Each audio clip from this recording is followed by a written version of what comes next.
Good day everyone, especially to our chairman, Engineer Ferdinand Melo, to our panel, Engineer Nomer Sarmiento and Engineer Eileen Araguas. Today, together with our advisor, Engineer R.M. Jolay Aguado, we're going to defend our topic, which is the design and development of cacao bean peeler for Nora'S 100% pure Tablea at Siranglupa, Batangas City. By the way, I am Ryan Kim Lagaja and I am one of the proponent of the study. Good day, ma'am and sir. I am Edgar Alan P. Lumin and I am one of the proponents of the study. And I'm Aldrin D. Hernandez.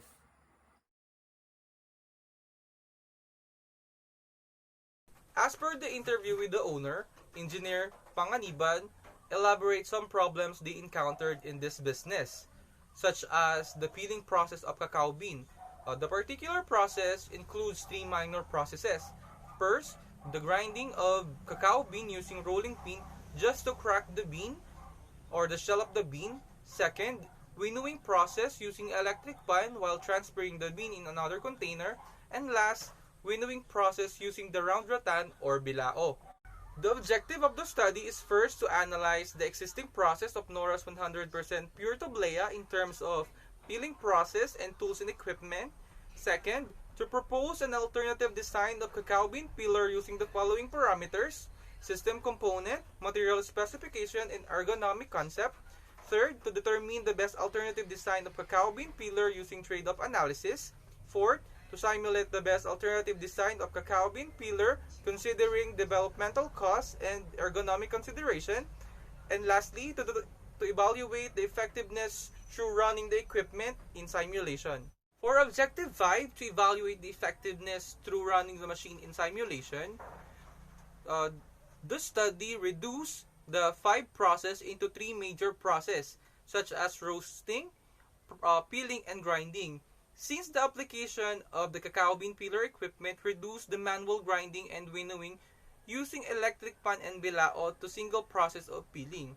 Upon observing the process, the number of operation is reduced, which will lessen the standard time also. These show that the new peeling process is faster than the existing process. In the existing process, manual grinding using rolling pin of 10 kg of cacao bean took 25 minutes and winnowing took 20 minutes. Using the manual cacao bean peeler increased their productivity since it lessened the process time of peeling the cacao, and equipment has a capacity ranging to 60 kg per hour to 80 kg per hour. This result to increase in productivity. The existing work posture of grinding and winnowing of cacao bean is awkward to the worker and the worker experiences stress while working. The manual cacao bean peeler improved the working posture of the worker and it slowed the risk since the worker is standing in more comfortable while working. Chapter 2. Review of related literature and studies. This chapter presents the reviewed literature and studies which are found relevant in developing the framework of the study and in making the research clearer to the reader. The references were gathered from the works of professional authorities as well as the unpublished research papers that were gathered deemed relevant in the conduct of the study. Conceptual literature. Tablea is a ball of ground-up cacao beans usually heated and combined with water to make a traditional Filipino chocolate drink. Many people cite that the name Tablea refers to the Spanish word for tablet, a reference to the food's shape. But the name may also come from the Spanish word tablear, meaning rolling and dividing, an allusion to the way in which the balls are formed. The cacao bean is no stranger to the world. It is in almost every chocolate and coffee product on the global market. Cacao is responsible for the rich, chocolatey flavor that millions love in their beverages and sweet treats. Despite being popular, many hardly encounter cocoa in its raw form, except for exporting countries like South America, Africa, and Philippines. Pure cacao is filled with antioxidants and nutrients that can change your health for the better. Productivity has also been cited as a key factor in industrial efficiency, and initiatives are said to improve productivity and employee wage earning potential. Improving productivity is perceived as a key issue for long-term survival and success. This article focuses on looking at main productivity enhancing factors and exploring the causal relationship. Ergonomics is a system-oriented discipline that now covers every area of human behavior. Ergonomics may simply be defined as work study. Ergonomics is also the process of designing or arranging workplaces, products, and systems that they fit the people who use them. Safety can be limited in relation to some guarantee or standard of insurance to the quality and harmful function of an object or organization. It is used in order to ensure that the object or organization will do only what is meant to do. The processing equipment industries play a unique role in an economy. They provide the tools for all the other manufacturing sectors in the economy. Even though educations of the workforce, improved operation management, faster transportation, and communication have each increased productivity in the long run. The influence of improved processing equipment almost certainly provides a multiplier which exceeds all of these other factors combined. Then, research literature. The following are certain studies that serve as a basis of researchers on the study regarding the design and development of a cacao bean peeler. So, design and development of peanut grinder to improve the peanut butter production of GKMJR Josiah Bagong Buhay Village by Ampida et al. In the year 2016. Design development of tamarind wine strainer at Big Multipurpose Cooperative by De La Coca et al. In the year 2013. A design development of Helios Solar Drying Cabinet for Charcoal Briquettes by Abala et al. In the year 2015. Design development of perforation equipment for Kamyas Candy for Home Extension Division at OCVAS or Office of the City Veterinary and Agricultural Services in Batangas City by Barredo et al. In the year 2016. Design development of coconut milk extractor for the Office of City Veterinary and Agricultural Services Associates by Makakaig et al. In the year 2016. Ergonomic design and development of material handling equipment for pantry car personnel by Abhijit Arvind Raut et al. In the year 2017. Design development of transporting trolley based on the Pokayoke concept at Greenshine Enterprise conducted by Badillo et al. In the year 2014. Design development of food extractor for Dorings Best Achara by Palma et al. In the year 2013. And design and development of lifting transport equipment for Hitachi Cable Philippines Incorporated, Functional Component Division, Photocopier Machine, Section, Lima Technology Center, Lipa City, Batangas by De Castro et al. In December 2016. Chapter 3. The Research Methodology. Descriptive information is also given on research design, subject of the study, data gathering instrument and procedures, and statistical treatment data.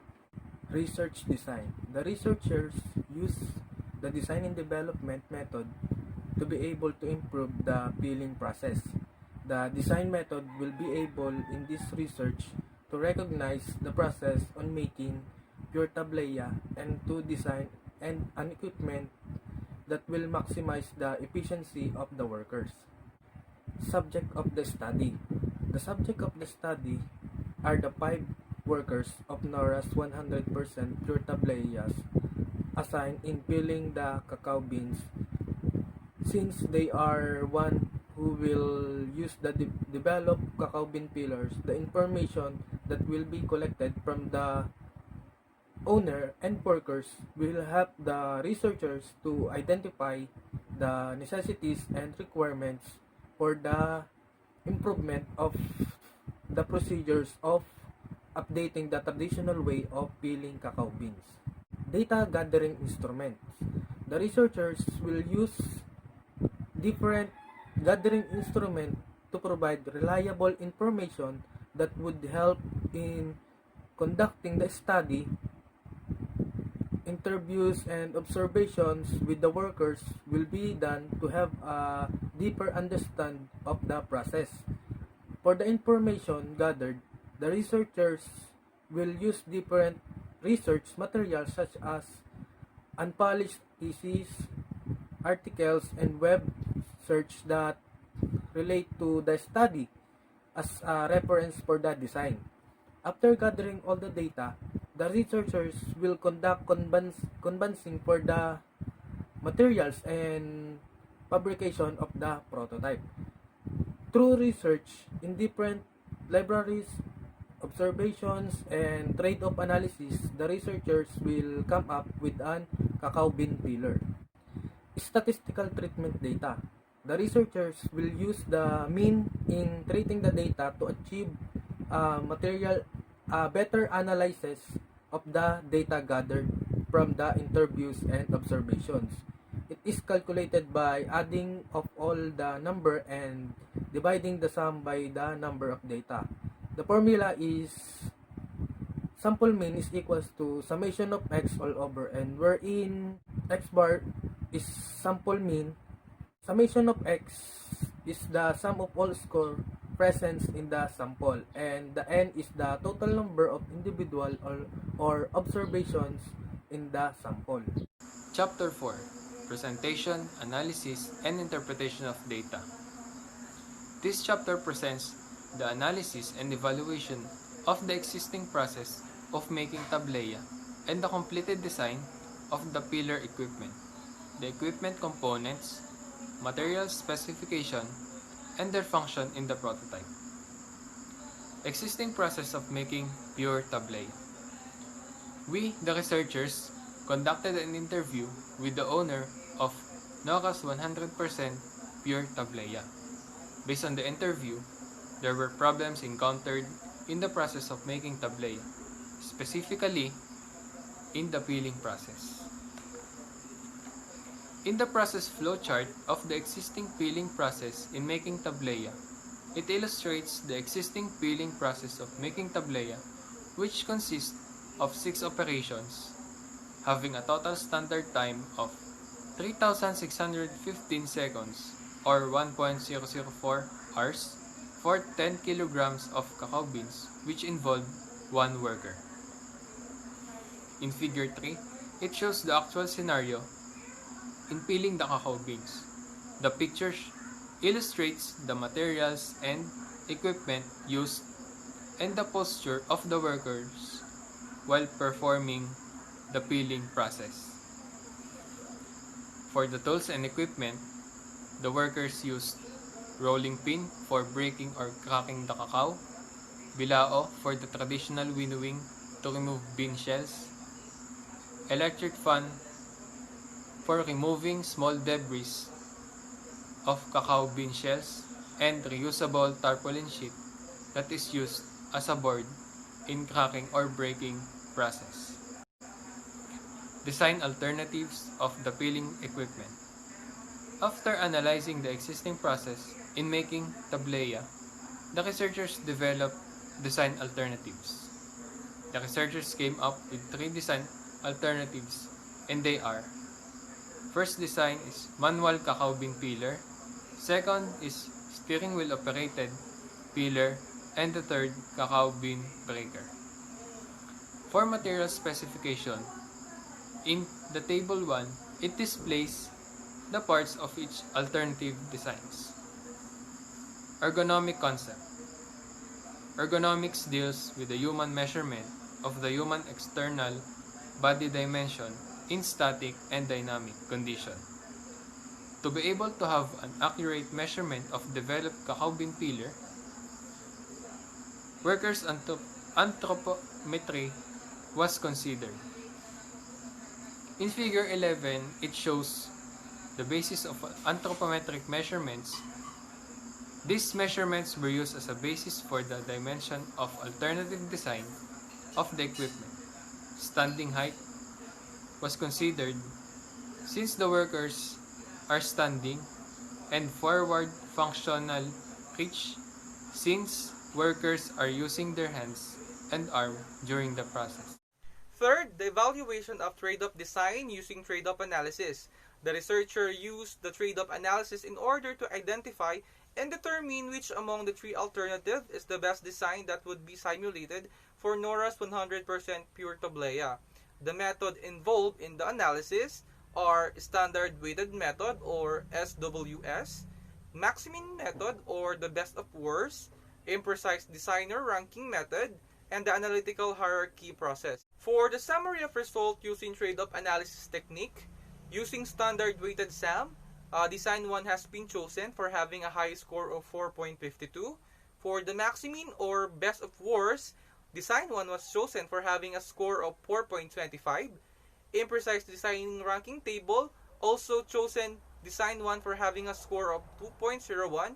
And for analytical hierarchy process, design 1 was also chosen since it has the highest score of 89.40, higher than the design 2 and design 3. For ergonomic factor checklist, we asked the 5 workers 5 different questions so that we can assess the needs of the workers.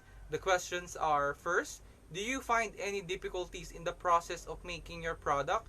And the 5 worker answer yes. Second, do you experience discomfort in doing your job? The worker said yes to. Third, is there any existing equipment you are using while peeling the cacao bean? They all said no. Fourth question, do you agree about the design and development of cacao bean peeler equipment? And they said yes. And for the last question, do you think the design and development of cacao bean peeler will help the worker and the owner? And they all said yes. For the ergonomic consideration, since our equipment or our design equipment will be operated while the worker is standing, we get the standing height of the worker, the forward function reach of the worker, and the waist height of the worker that we use in considering in building our equipment. Chapter 5. Summary of findings, conclusions, and recommendations. Summary of findings. The researchers assessed that the main problem in Nora'S 100% pure tableas was the business peeling process.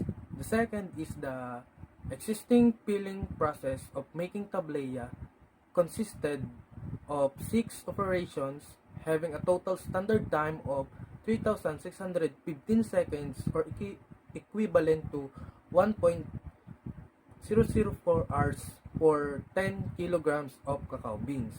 Third is the existing tools and equipment such as the rolling pin, rattan circular basket or also called bilao, electric fan, and reusable tarpaulin sheets were also assessed by the researchers to identify the risks that the workers were experiencing. The fourth is the 3 design alternative of peeling equipment will help the workers of Nora'S 100% pure tableas to easily peel the cacao bean with regards to system components and material specification. 5 is the best design was chosen from among the alternative through trade-off analysis. The researchers used 4 different techniques and show the winning result as design 1.